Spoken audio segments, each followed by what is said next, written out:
nós aguardamos, eu vou pedir então que nós abrimos nossas Bíblias. Eu vou começar aqui.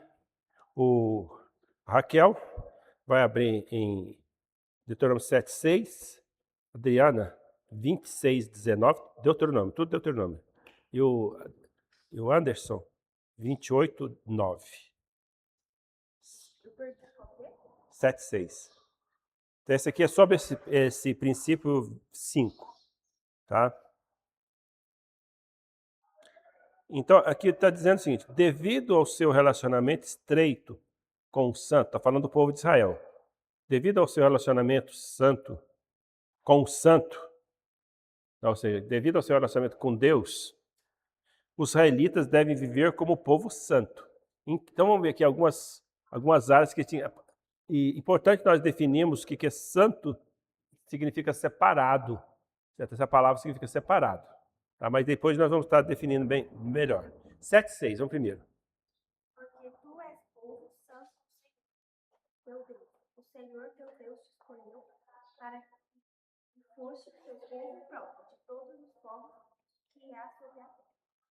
Ok, então, tu és o povo santo. Então, está falando, eles são povo santo. Então, hoje nós pensamos, o povo de Israel é o povo santo. Mas a gente pensa, dá para pensar, todo mundo lá era convertido, não era? A nação inteira? Não, não era.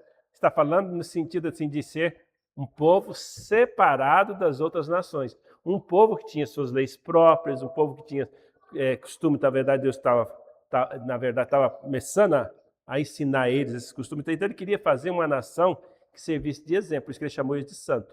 Santo, então, nesse sentido de separado de todas as nações, certo? Para ser um exemplo para todas as outras nações.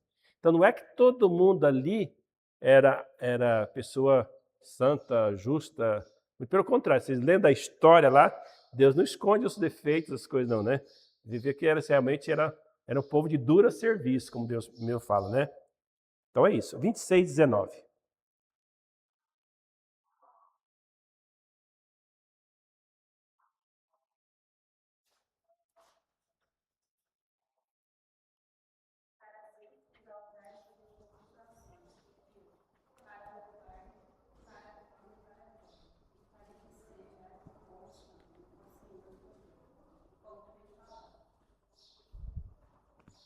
Ok, dá para você ler de novo, só para a primeira parte?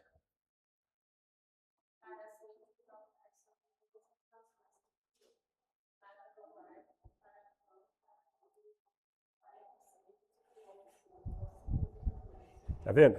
Isso. Tá, obrigado, irmã.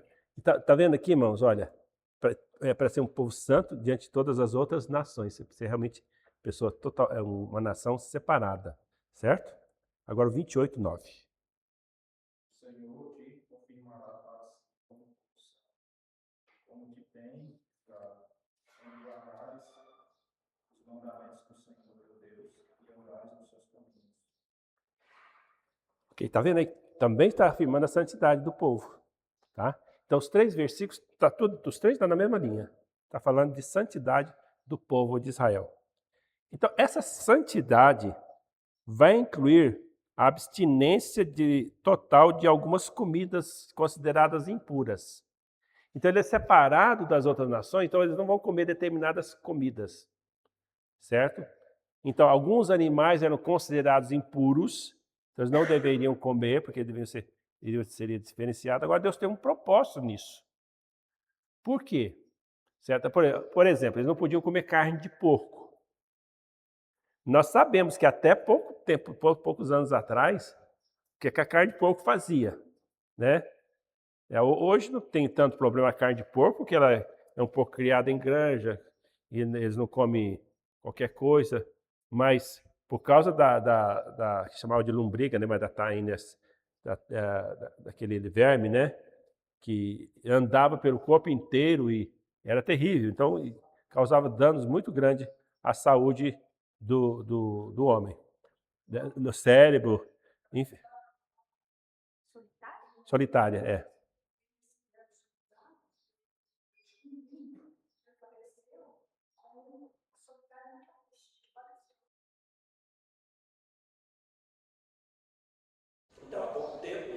ficamos livres dessa doença. Então, por isso que a gente vai assim, vamos comer carne, vamos comprar uma carne de porco. Compra no açougue ali da esquina.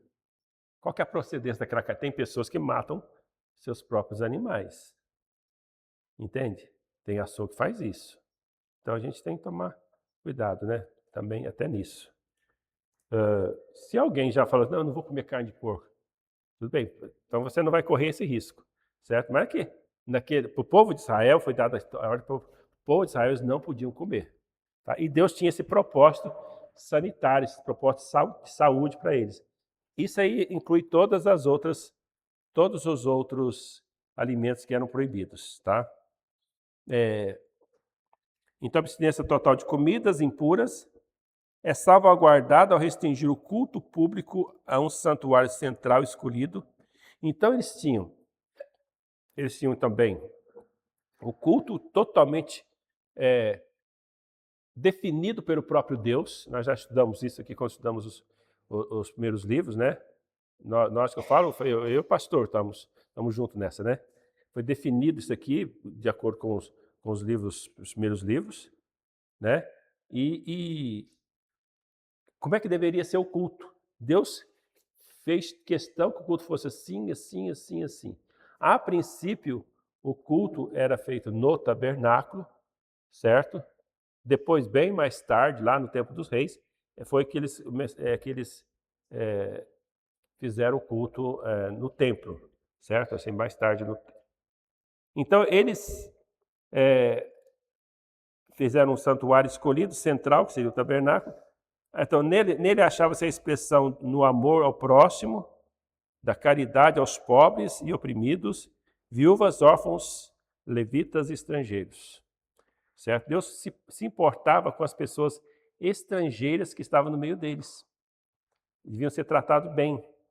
Esse era um princípio do seu povo, do povo de Israel. Eu sou brasileiro, eu ia para lá. Naquele tempo não tinha brasileiro não, mas o português ia para lá. Ele deveria ser... Nem português tinha, né? O outro povo ia para lá. Então, tudo bem. Eles iam para lá, a obrigação deles era tratar bem todos os estrangeiros. Certo? Então, isso é importante. Além dos órfãos, certo? Os órfãos e viúvas. Então, havia muitos órfãos e viúvas, porque tinha muita guerra.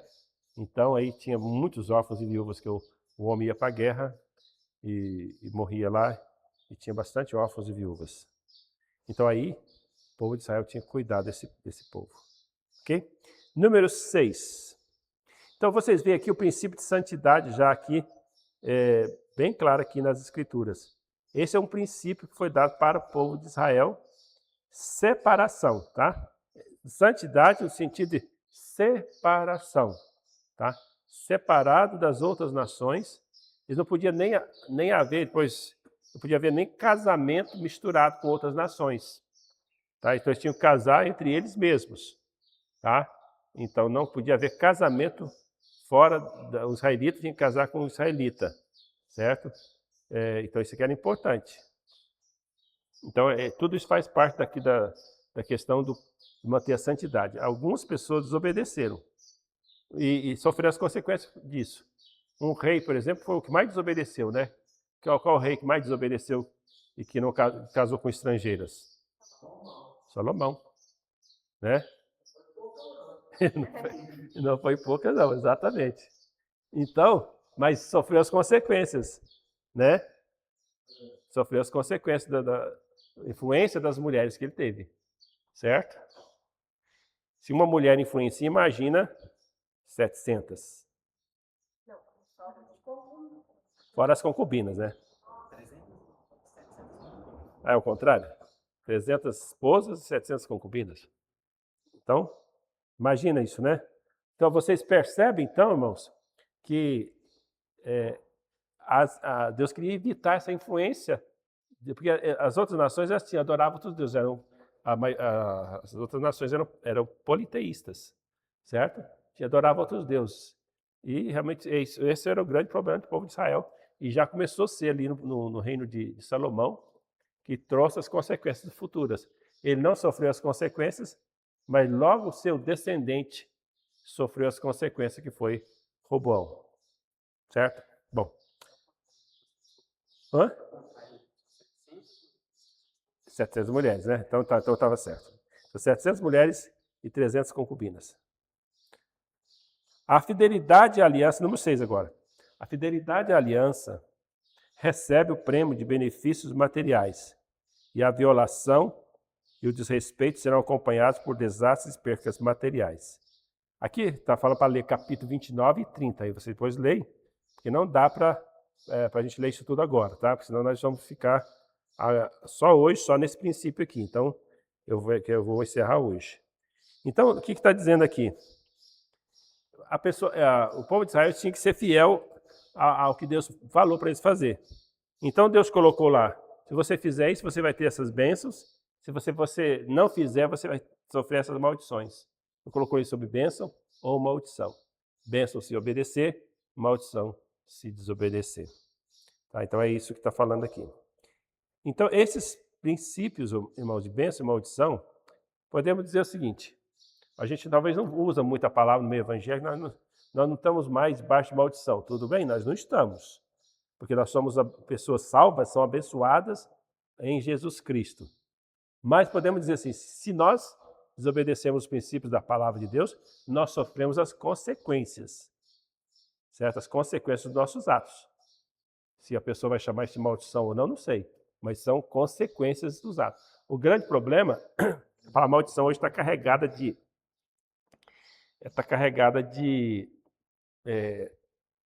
qual a palavra que eu queria? Superstição, de influência do espiritismo, tudo. Por isso que, às vezes, nós evitamos de usar essa palavra. Né? Porque, na verdade, as consequências realmente vão, a pessoa bendita, se ela não está sendo bendita, se ela não está sendo abençoada, entendeu?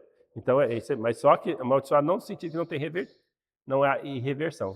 A maldição, segundo essa definição hoje, assim, a pessoa está amaldiçoada, coitada, acabou a vida dela para todo sempre.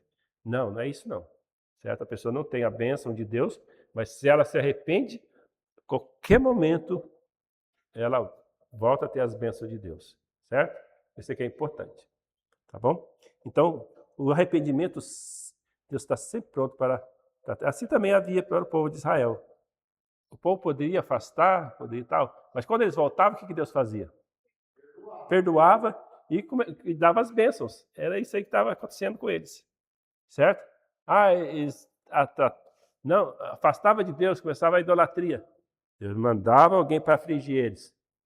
Aí sofria vários anos ali, nas mãos daquela pessoa, né? Daqueles déspotas, daqueles reis. Voltava a ser escravo novamente, a servir outros povos e tal. De repente, Deus mandava alguém para libertar e eles voltavam a ter as bênçãos de Deus, porque eles se arrependiam. Então Deus sempre foi misericordioso. Não é que no Novo Testamento ele é misericordioso, no Velho Testamento ele era um Deus mais severo. Não, ele sempre foi o mesmo, Deus é o mesmo. Ele foi misericordioso lá no Velho Testamento também. Sempre que o povo se arrependia, estava pronto a perdoar. Ok? Alguma pergunta até aqui? Alguma observação? Não? 7. A demonstração característica é: lembrai-vos e não vos esqueçais. Israel, longe de se dedicar a uma busca de novas verdades para tomar o lugar das antigas, precisa guardar e obedecer a verdade revelada que uma vez para sempre recebeu da fonte absoluta e imutável da verdade. Então, esse aqui é um princípio extraído daqui. Deus sempre quis que o povo se lembrasse. Por isso ele inspirou Moisés a escrever os 5 primeiros livros. Então, ele já tinha os 5 primeiros livros. Tá? Não é que não tinha assim, igual nós temos hoje, cada um tinha seu exemplar. Não é assim, né? Mas o povo tinha, a nação tinha. Se vocês procurassem, vocês encontravam. Eles iam no templo para ouvir, etc. E tal. Mas, no tabernáculo, né? Então eles tinham acesso à palavra de Deus. Então, Deus sempre quis que eles lembrassem. Voltasse atrás, lembra do que aconteceu. Hoje em dia está sendo o contrário. Agora tem uma coisa nova aí. A coisa nova está surgindo aí, vamos lá atrás. As pessoas estão sempre correndo atrás de novidade. Ou quando eu era jovem, era difícil, né? Eu já era pastor jovem, mas é difícil ali, as igrejas tudo inventavam moda. Tem uma vez que inventaram lá que as pessoas iam na igreja e estava acontecendo que estavam tendo dente de ouro. Dente de ouro. Quem não quer ir naquela igreja para ter um dente de ouro? Depois arrancava e dava uma grana, né? Então, mas é um absurdo desse, umas coisas dessas tinha. Entende? Você lembra, né? Não, é porque é da nossa época. Hã?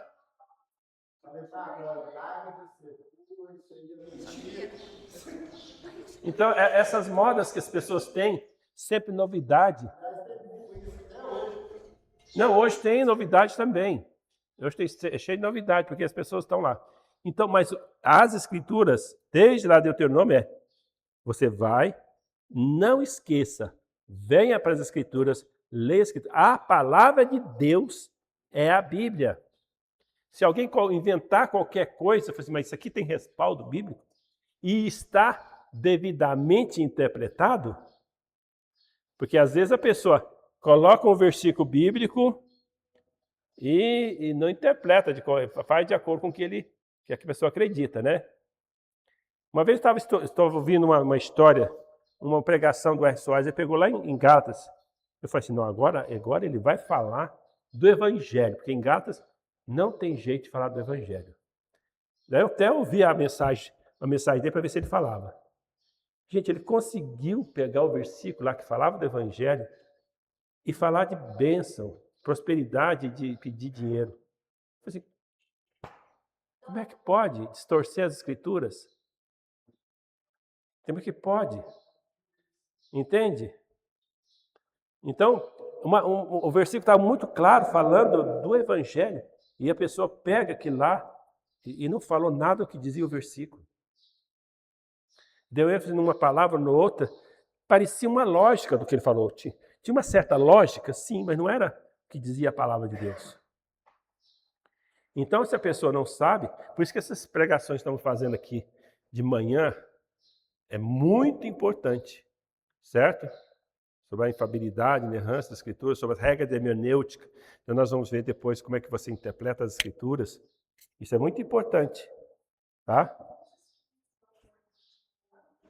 É muito importante também. Aquele livro que o senhor estuda toda manhã. É isso? Muito importante. Isso, o livro que a gente estuda toda manhã é importante.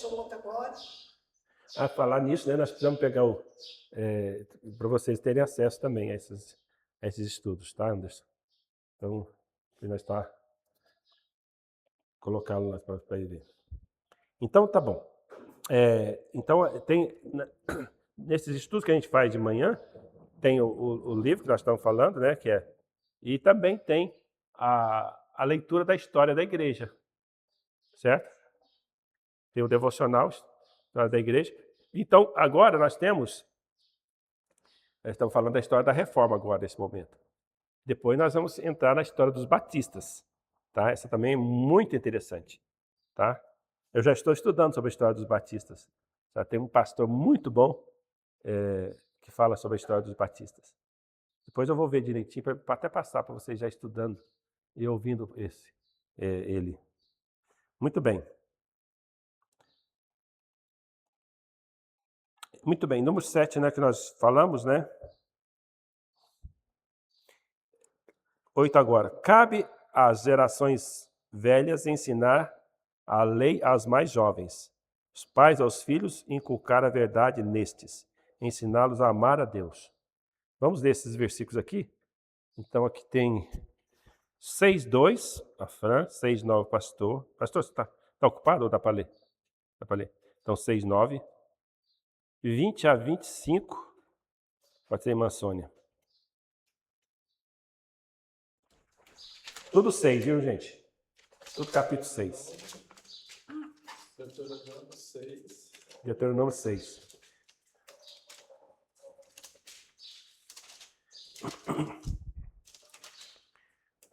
Então vamos ao versículo 2. Para que temas ao Senhor teu Deus e guardes todos os seus estatutos e mandamentos que eu te ordeno, tu e teu filho e o filho de teu filho todos os dias da tua vida, e que teus dias sejam prolongados. Ok, tá vendo aqui? Quando a Bíblia fala, não é só você temer a Deus. Deus quer que você e teu filho e o filho do teu filho. Ou seja, novas gerações. Ele faz questão de que você, olha, você é responsável por ensinar o seu filho. Você não pode terceirizar para a igreja o ensino das Escrituras. O que ele aprende aqui é muito pouco. Assim como é muito pouco que você aprende aqui. Você precisa estudar a Bíblia todos os dias. Nós tentamos amenizar isso quando fazemos esse devocional, quando nós fazemos a leitura. Se aqueles que estão tendo essa oportunidade, que está até ouvindo, está aprendendo mais. Mas, mesmo assim, é pouco. Certo? Você precisa estar passando, porque isso aqui, que nós falamos lá, não está na linguagem do seu filho, ele não vai entender nada. Tá? Então, precisa estar você vai estar estudando, e as Escrituras têm um tempo de culto doméstico com seus filhos, né? Agora estamos falando aqui, seus filhos, os casais mais jovens, né? E aqui, que os casais nós os mais velhos, já passamos essa responsabilidade, tá? Tá, então... Mas ainda estão em casa, né? Agora é outra forma de ensinar, né? Orar, né? Não é... Né? Então, quando está criança é mais fácil. Ok? Então é isso. 6:9. Não, só o 6:9. Não, é 6:9, pastor. Eu entendi errado. 6:9, é. Estas palavras que hoje te ordeno estarão no teu coração. Tu as invocarás a teus filhos e delas falarás assentado em tua casa e andando pelo caminho e ao deitar-te e ao levantar-te. Também as atarás como sinal na tua mão e te serão por frontal entre os olhos. E as escreverás nos umbrais de tua casa e nas tuas portas. Ok? Então está dizendo, você vai ensinar os teus filhos ensinar para os seus filhos, e você vai estar até escrevendo nos lugares assim, para ficar bem atento. Ó, nossa casa, está vendo qual que é o princípio? Olha, alguns versículos que você quer inculcar no seu filho, coloca no lugar assim evidente. Ó. Olha lá o versículo. A pessoa talvez ainda não sabe ler ainda, mas não tem problema. Vamos olhar o versículo, vamos falar. A criança não sabe ler, mas ela faz de conta que está lendo, e se ela sabe de cor, ela vai ler lá do jeito que, né? E é assim que vai aprendendo. Eu li a Bíblia com as minhas filhas, ela não sabia ler ainda não, a gente lia. E quando estava aprendendo a ler, o devocional era mais difícil, porque elas liam no tempo delas, eu tinha que ter paciência. Não é fácil, você lia todo gaguejando, devagar, tudo, e às vezes tinha umas que era durona, não gostava de voltar atrás, né? Não.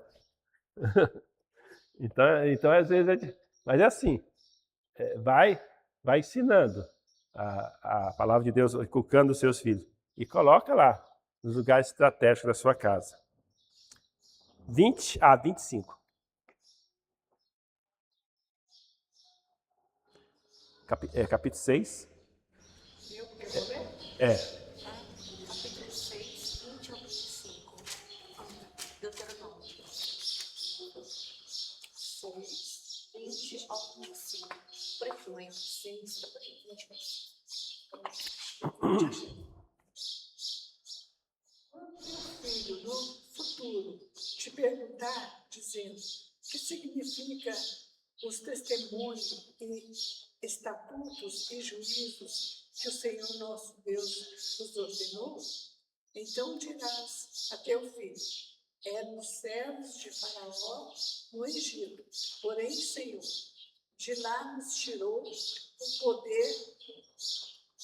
poderosa mão. Aos nossos olhos fez, Senhor, sinais e maravilhas, grandes e terríveis contra o Egito e contra Faraó e toda a sua casa. E dali nos tirou para nos levar e nos dar a terra que, sob juramento, prometeu aos nossos pais, O Senhor nos ordenou que cumpríssemos todos esses estatutos e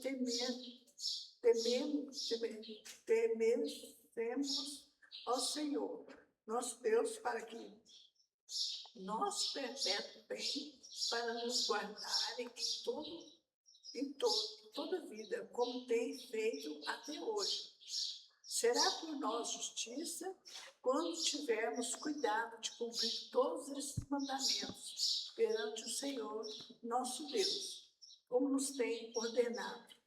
Ok. Muito bem. Vocês percebem aqui duas coisas. Duas coisas que está falando aqui. Quando os filhos chegarem e perguntar, você vai fazer o seguinte, você vai perguntar sobre o estatuto, vai ensinar a falar estatutos, mas você também vai fazer uma volta para a história. Nós éramos escravos no Egito e Deus agiu assim, assim, assim. Irmãos, sempre a volta para a história, certo? A história, ela é muito importante, certo? Ok, aqui é a volta do povo de Israel, que na verdade eles tinham uma história que ligava eles a Deus, certo? Ligava eles a Deus. Mas talvez nós podemos citar a nossa história também, né? Que mostra aqui, porque na verdade nós temos que ter uma identidade. Eu sou brasileiro. Por que eu sou brasileiro? Tem gente que se desdenha. Tem gente que fala mal de ser brasileiro. Mas por que eu sou? Certo? Eu sou brasileiro por quê? Tem pessoas boas que, infelizmente, essas pessoas, quando estavam para melhorar o país, as pessoas más derrubaram. Certo? Dom Pedro II seria um excelente, a gente não vai saber se seria, né? Mas a expectativa é que seria um excelente imperador, seria um excelente rei para o Brasil. Mas ele foi deposto, ele foi mandado embora. Aí chegou a República que acabou com tudo. Certo? Então a República não foi uma coisa boa. Pelo menos naquele momento não foi. Certo? Pode ser que depois dele teria outro rei e tal, que a República seria a melhor coisa que poderia acontecer. Mas naquele momento não foi. Não era o momento. Certo? Aí chega, vai, alguns presidentes e tal. Alguns presidentes bons, outros ruins. Aí, a história recente, nós temos um presidente que foi muito bom e que simplesmente o derrubou. Certo? Poderia desenvolver. Mas essas coisas têm que ser resgatadas. Assim como acontece na nossa história, que Satanás está por trás, não quer que a gente seja um povo de Deus, assim, um povo que teme a Deus e tal, assim também nós podemos dizer assim, eu tenho que inculcar a palavra de Deus nos filhos, porque Satanás não quer que eles sejam pessoas de Deus. E eles usam o mundo, usam as coisas para realmente inculcar as mentiras no seu filho. Seu filho tem que estar bem preparado, por exemplo, para ir para a faculdade. Não é preparado com as matérias lá para passar no Enem. Preparado espiritualmente. Preparado espiritualmente, ter forte espiritual. Saber o que crê. E por que crê aquilo. Porque ele vai ser combatido, ele vai ser confrontado. E você precisa acompanhar. Tem que ter amizade com seus filhos para que eles tenham a condição de chegar para você e compartilhar. Assim, olha, o professor viu isso, isso, isso. Mas, às vezes o seu filho está aprendendo, se ele não tem aquela confiança, ele não vai falar, de repente você vê que você está com um filho e você não sabe mais quem é. Entende? Então, aproveita, vocês têm crianças novinhas, então está para vir, né? Para realmente fazer seu papel, inculcar na criança, inculcar mesmo, fazer com que elas entendam certos princípios da palavra de Deus. Eles precisam entender os princípios da palavra de Deus. Não adianta começar lá depois, quando estiver na adolescência, aí já foi, certo? O ensinamento depois é a oração e vai continuar falando tudo, mas aí já é diferente, não adianta, certo? Não vai, outro caminho. Então isso é muito importante. E ter orgulho de quem somos. Eu sou o que sou, mas sim, principalmente, minha cidadania não é daqui. Resgata a história, procura ver a história verdadeira do Brasil. A história verdadeira, não a que conta lá nas escolas. A escola verdadeira. Quem são os verdadeiros heróis do Brasil? Que não estão na história, porque na história está daqueles que foram, daqueles que tomaram o poder. Aquele lá que conta nos livros lá. Infelizmente, eles até tiram gente da história. Quando está determinado poder, eles tiram, excluem da história. Aquela geração não vai aprender mais aquela história antiga. O mal faz isso. Certo? E, principalmente, vão fazer o seguinte, vão tentar excluir Deus da vida dos seus filhos. Se você tiver condições de fazer home office não, homeschool. Home office é quem trabalha, né? Homeschool é quem ensina. Se você tiver condições, melhor ainda. É pelo menos nos primeiros anos. Se tiver condições, né? Porque isso aí é para quem tem condições também, né? Para quem pode fazer. Então, é isso. Mas se não tem, acompanha. O que a criança está? Tira tempo. Tira tempo com seus filhos. O que ela está aprendendo? O que você aprendeu hoje? Acompanha os cadernos, tudo. Pode ser que ela está na pré-escola. Vai lá. Às vezes tem sempre um princípio que não é a verdade. Você vai alinhando.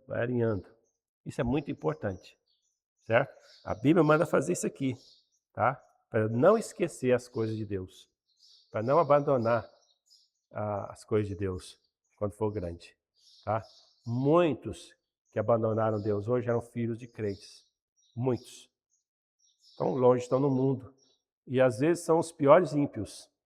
Porque conheceram a verdade, rejeitaram a verdade. Certo? Esse aí é pior ainda. Então, vamos pensar bem nisso. Mas nós vamos terminar hoje. Deuteronômio registra os acontecimentos das últimas semanas da vida de Moisés. A comunicação da revelação divina.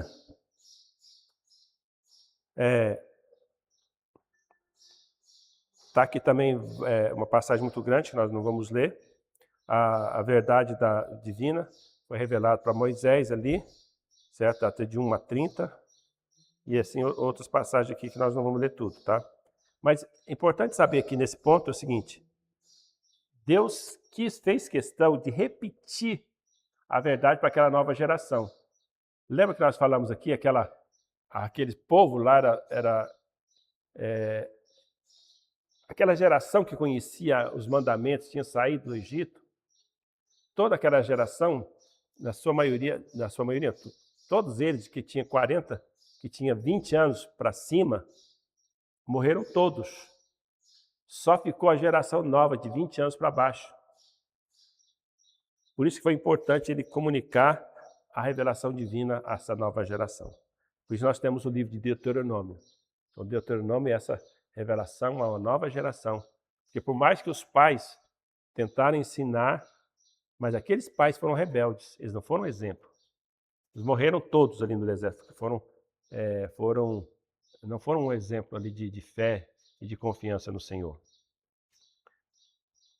O registro da lei num livro também foi dada a Moisés essa ordem para ele registrar, colocar num livro, certo? Também nós temos aqui a nomeação do sucessor de Moisés. O sucessor de Moisés, Josué, como novo líder do povo. Aí nós temos lá ali, né, registrado isso lá em Deuteronômio, capítulo 31, 14 a 18. Aí depois, quando começar a estudar o livro de Josué, vocês vão ver ali que ele vai ser o sucessor. E aqui também, no livro de Deuteronômio, registra a morte de Moisés. Claro que não foi Moisés que escreveu, evidente. Tá? Não tem como ele ter escrito a sua própria morte. Apesar que ele sabia de antemão que ia morrer, certo? Mas ele não saberia ali que seu corpo não seria achado, que as pessoas iam procurar, não acharam. Isso aí foi escrito posteriormente. Tá? Mas essa parte, talvez esse capítulo aqui, o 34. de 5 a 12. Tá? Então, mas isso aqui é para a pessoa que escreveu, foi para completar o livro de Deuteronômio. Então Moisés morre e não entra na terra prometida. Ele não entra, ele não faz parte daqueles que rebelaram, que não confiaram. Mas ele não entrou por causa ali da rebeldia, da desobediência dele ali nas águas de Meribá, né? É isso? É Meribá mesmo? Não sei se é águas de Meribá, que teve um outro evento em Meribá, não sei se é o mesmo. Até outra, né? É o que ele bateu na rocha, então Meribá não. Então, aí o que Deus mandou fazer? Você vai falar com a rocha e vai me glorificar. Fala assim que Deus vai dar. Presta atenção nas palavras que ele fala lá. Ele fala assim, vocês querem água? Eu vos darei água. Ele falou, eu vos darei água. Em vez de também falar com a rocha, ele tocou na rocha. Então foi duas coisas que Deus cobrou dele. Ele falou que ele ia dar, não foi ele. Deus foi misericordioso que teve água ainda, né? É Meribá mesmo? Ok, tá. Esses detalhes às vezes a gente passa da nossa mente, né, gente? Então tá bom. E Moisés, então, não é permitido ele entrar, Deus não permite que ele entre. Veja, a responsabilidade de um líder. Às vezes Deus dá o privilégio para um líder, mas também cobra mais de um líder. Tá? Você devia ser o exemplo. Você não me glorificou, você não trouxe glória para mim. Então, mas quantas vezes eu glorifiquei o Senhor? Não importa. Certo? Eu tenho que ser fiel sempre, 100%. Não posso me afastar do Senhor em nenhum momento. Claro que se eu me afastar, ele é misericordioso. Claro que Moisés morreu, mas não foi o fim para ele. Ele foi estar no céu, estar com o Senhor. Então lembra que quando Jesus apareceu, quando Jesus transfigurou, quem que apareceu ali junto com Jesus? Moisés e Elias. Então, exatamente. Então, ele está no lugar de Deus. Ele está no lugar de Deus. Ele está no lugar bom, então. Então,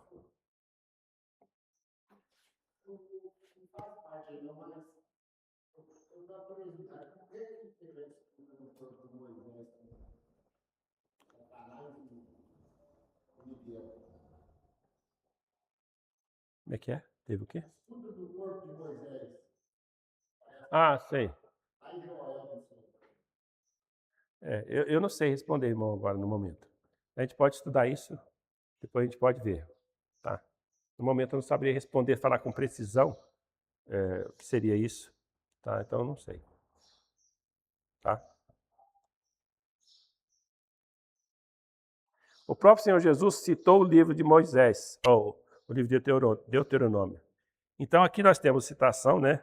Uma pessoa não vive só de pão, mas toda a palavra que procede da boca de Deus. Lá na tentação, Jesus citou isso. As Escrituras também dizem, não ponha à prova o Senhor teu Deus. Deuteronômio 6,16. Também está dentro da tentação de Jesus. Pois as Escrituras dizem, adore o Senhor seu Deus e sirva somente a Ele. Versículo 10, Deuteronômio 6,13. Então, na tentação de Jesus, Jesus citou Deuteronômio. Certo? Satanás tentava e ele citava lá a passagem de Deuteronômio. Conclusão. Do ponto de vista histórico, o livro é uma conclusão do Pentateuco e mostra que Deus fez pelo seu povo e o que fará se Israel permanecesse fiel à aliança. O que faria, né? Do ponto de vista teológico, o livro mostra como a obediência e o amor estão relacionados. E também deixa claro que as leis são uma espécie de cuidado de Deus com o seu povo. Então, nós falamos de obediência e amor para trás. Do ponto de vista pedagógico, o livro é uma série de aulas que ensinam a geração que iria entrar na Terra Prometida, o que deveriam fazer lá. Então ele é pedagógico, ele ensina. Ele faz questão de ensinar e falar para ensinar. Tá bom. Muito bem, então assim nós encerramos. A partir da semana que vem, então, vai ser estudado agora o livro de Josué, pastor Atos vai estar ensinando para nós o livro de Josué, certo? Então vamos agradecer a Deus. Pastor Atos, pode agradecer? Senhor Deus, aqui na tua presença, Pai, nós queremos te agradecer pelo privilégio que o Senhor nos dá de estudar a tua palavra publicamente e abertamente, Pai, de maneira que nós podemos anexar os princípios e as verdades bíblicas na nossa vida. Nos ajude, ó Pai, a permanecermos fiéis, a sermos constantes no nosso falar, no nosso agir, para que não tenhamos o mesmo erro que o povo de Israel caiu, ó Pai, e prejudicou tanto os teus servos. Te pedimos que o Senhor nos ajude a sermos fiéis até o fim, firmes na palavra, firmes na fé, e nos ajude, Senhor, a sempre mantermos os nossos corações e as nossas vidas em ordem de acordo com os teus princípios. Te agradecemos por tudo que o Senhor tem dado, nos abençoe mais essa manhã, para juntos, ó Pai, estarmos adorando o Senhor mais à noite aqui na igreja. Te agradecemos por tudo em nome do Senhor Jesus. Amém. Amém.